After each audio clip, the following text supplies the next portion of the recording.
C Joseph Vijay எனும் நான்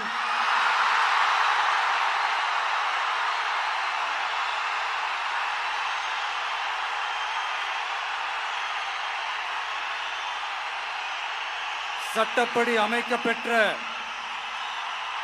இந்திய அரசியல் அமைப்பின்பால் உண்மையான நம்பிக்கையும் மாறா பற்றும் கொண்டிருப்பேன் என்றும் இந்திய நாட்டின்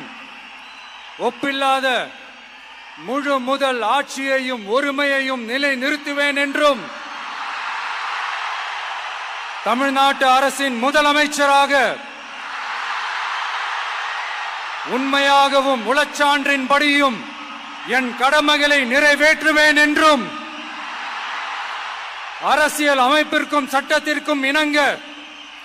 அச்சமும் ஒருதலை சார்பும் இன்றி